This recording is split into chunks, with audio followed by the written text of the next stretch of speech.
اہل علم و ادب مجھ سے بہتر جانتے ہیں، اہل ایمان تو اس بات کے عادی ہیں کہ پورے ہفتے میں اتوار کے دن خاص طور سے، میں پھر یاد دلا دوں، جیسے جمعرات کے دن آپ زیارت وارثہ پڑھ لیتے ہیں، ایسے اتوار کے دن مولائے کائنات علی ابن ابی طالب علیہ السلام کا دن۔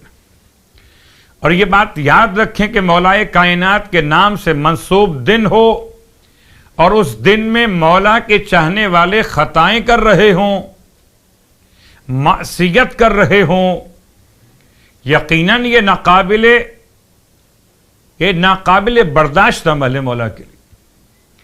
اس اعتبار سے ہر اتوار کو یہ سوچ کے گزاری ہے کہ جیسے جمعرات معتبر ہو گئی شب جمعہ مولا حسین کے نام سے، ایسے اتوار معتبر ہے مولائے کائنات علی ابن ابی طالب علیہ السلام کے نام سے۔ تو ایک زیارت تو اتوار کے اعتبار سے کہ جس زیارت کو خود امام زمانہ علیہ السلام نے تعلیم فرمایا ہے، آپ اپنے جد کو سلام کیسے پیش کرتے؟ میں شاید اور بھی زیارات کی وضاحت کرتا اور دنوں کے نام لے کر بات مکمل کرتا، مگر اپنے عنوان پر رہنے کے لیے اور خاص اتوار کے دن امام زمانہ سے بات کو منسوب کرتے ہوئے کہ زیارت امین اللہ میں ایک عنوان امام زمان کا بھی ہے، تو زیارت امین اللہ کی تلاوت کا شرف بیان کرنے سے پہلے اس زیارت کی تھوڑی سی تاریخ بیان ہو جائے۔ صاحبان علم و ادب کی خدمت میں جملہ عرض کر دوں، ابھی تمہید کی منزل پر کہ امام سید سجاد علیہ السلام اپنے جد کی زیارت کو پہنچے ہیں کوفہ اور وہاں سے پہنچے غری۔ غری کو ہی آج نجف کے نام سے یاد کیا جاتا، اور امام علیہ السلام نے اپنے جد کو سلام پیش کی۔ پانچویں امام نے اس زیارت کو اپنے بابا سے اس طرح سے روایت کیا کہ میرے بابا نے اپنے جد کو کن الفاظ میں سلام پیش کیا۔ اس زیارت کا نام زیارت امین اللہ اس لیے ہو گیا کہ اس کا پہلا جملہ ہی یہی ہے، السلام علیک یا امین اللہ فی ارضہ۔ بعض نسخوں میں ایک ذرا سا اختلاف ہے کہ پہلا جملہ السلام علیک یا امیر المومنین، اس کے بعد پھر جملہ آتا ہے السلام علیکہ یا امین اللہ فی ارضہ۔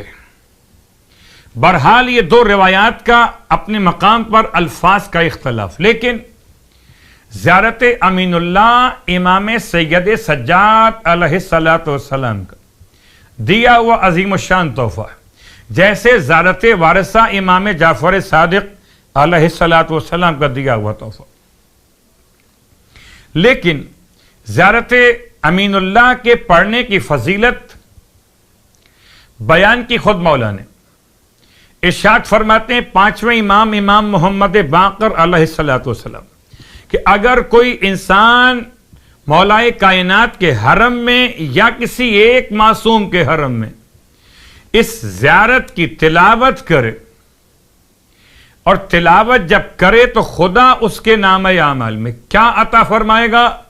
ثواب زیارت تو اپنے مقام پر ہے، البتہ خصوصیت کے ساتھ یہ زیارت اس طرح بہترین انداز سے بلند ہو جاتی، نور کے عمدہ ترین پارچوں میں لپیٹی جاتی ہے، اور اس طرح سے کہ سرکار ختم یہ مرتبہ صلی اللہ علیہ وآلہ وسلم کی مہر اس پوری زیارت نامے پر اسے لپیٹا گیا ہو نور کے پارچوں میں، یا سمجھے جیسے آپ قرآن مجید کو غلاف کے اندر رکھتے، ایسے زیارت امین اللہ کو نور کے غلاف میں لپیٹا جاتا ہے، اس پر رسول خدا کی مہر لگائی جاتی، اور وہ زیارت پیش کی جاتی ہے امام زمانہ علیہ السلام کی بارگاہ مقدس میں۔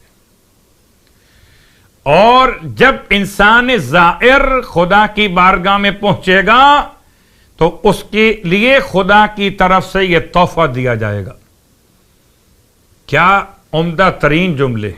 سلام کرو علی علیہ السلام کو، مہر لگائیں گے ختم یہ مرتبہ صلی اللہ علیہ وآلہ. اول محمد کی مہر ہوگی، آخر محمد کی بارگاہ میں پہنچایا جائے گا. اب اتنی اہمیت کے ساتھ اس زیارت کا بیان، اور ہمارے درمیان یاد رکھیے، شاید آپ کے ذہن میں بات آتی ہو کہ یہ تو روزے پر جا کر پڑھنے کے لیے. میں آپ سے پوچھتا ہوں، زیارت وارثہ بھی امام حسین علیہ السلام کے روزے پر جا کر پڑھنے کے لیے، لیکن کیا مومن اپنے گھر میں نہیں پڑھتا؟ کیا مومن اپنے علاقے میں نہیں پڑھتا؟ کیا مومن اپنی تمام تر جہاں جہاں رہتے ہیں وہاں سے امام کو سلام نہیں کرتے؟ اسی انداز سے بالکل جیسے زیارت وارثہ تعلیم تو دی گئی روزے معصوم کے لیے کربلا معلی، ایسے زیارت امین اللہ تعلیم تو دی گئی روزے معصوم کے لیے، مگر آپ جب چاہیں اور جہاں چاہیں اپنے مولا کو یاد کرنے کا طریقہ اختیار کیجیے. زیارت امین اللہ.